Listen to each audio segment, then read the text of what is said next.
नजर नहीं आ रही, मार्केट के ऊपर हुकूमत की कोई गिरफ्त नजर नहीं आ रही। और ये जो कहा जा रहा है कि छीन रहे हैं हुक्मरान जिंदगी का हर इम्कान, और छीन रहे हैं हुक्मरान रोटी कपड़ा और मकान। वाकई में पाकिस्तान के लोगों की हालत देखकर दुख होता है, और पाकिस्तान के पास कोई इसका सॉल्यूशन भी नहीं है।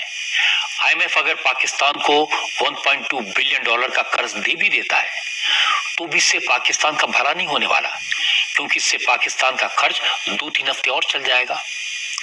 फिलहाल पाकिस्तान में हालत यह कि टमाटर 150 रुपए किलो, आटा 160 रुपए किलो, प्याज 250 रुपए किलो, दूध 300 रुपए लीटर, चिकन 1200 रुपए किलो और अंडे 300 रुपए दर्जन बिक रहे हैं।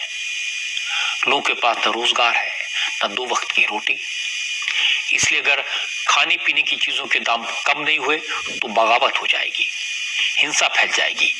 इसीलिए पाकिस्तान के मंत्री और पाकिस्तानी फौज के जनरल अब दुनिया भर में घूम घूम कर कर्ज का जुगाड़ करने में लगे हैं। पाकिस्तान में जो हालात हैं उसके बाद अब पाकिस्तान ऑक्युपाइड कश्मीर के लोग ये कहने लगे हैं कि पाकिस्तान की फौज और पाकिस्तानी हुकूमत लोगों को 2 वक्त की रोटी नहीं दे पा रही।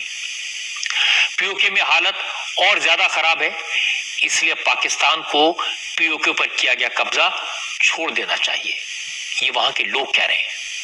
वहां के लोग कह रहे हैं कि पाकिस्तानी फौज को भारत की फौज के सामने सरेंडर कर देना चाहिए, वरना वो दिन दूर नहीं जब एक बार फिर बांग्लादेश जैसे हालात बनेंगे और एक बार फिर पाकिस्तान की फौज को घुटने टेकने पड़ेंगे, क्योंकि पीओके के लोग भारत के साथ जाने के लिए तैयार बैठे हैं।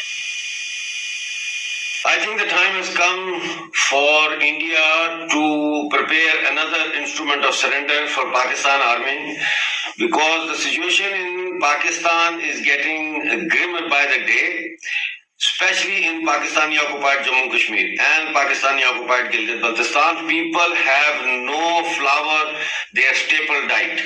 People have no electricity. People are dying of hunger. Starvation has become the norm now in both occupied territories. Now, what I'm looking at is another scenario. It's similar to 1971 when East Pakistan became Bangladesh and there was war. Now, a sensible thing would be for Pakistan Army to realize their inability to govern the country even through their proxies like Shahbaz Sharif and Imran Khan, and lay down their arms in POJK and POGB.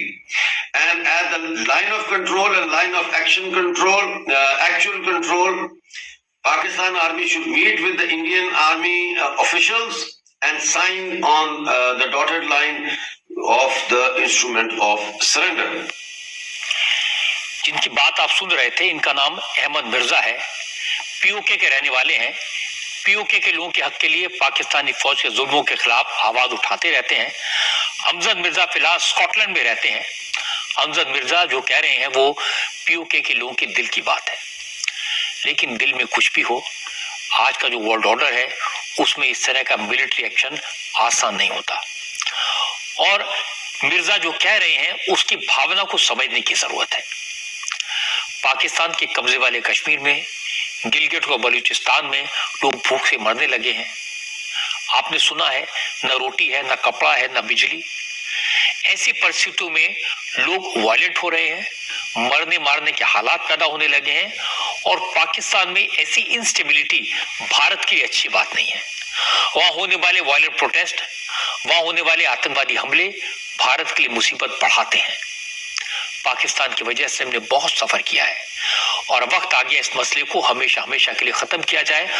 और मिर्जा जैसे लोग यही कह रहे हैं कि पाकिस्तान का भला भी इसी में है।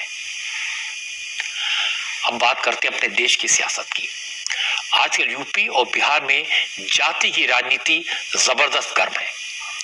लखनऊ में समाजवादी पार्टी के दफ्तर के बाहर बड़े बड़े बैनर लगे हैं जिनमें लिखा है, गर्व से कहो हम शूद्र हैं।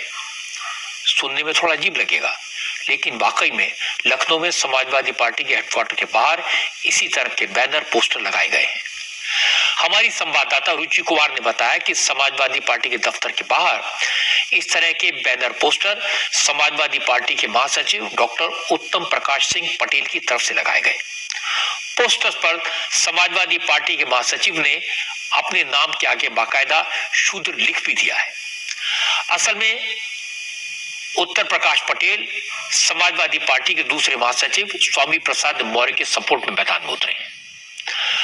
अखिलेश यादव की तरफ से भी ग्रीन सिग्नल मिलने के बाद अब उनकी पार्टी खुलकर स्वामी प्रसाद मौर्य के सपोर्ट में खड़ी हो गई है।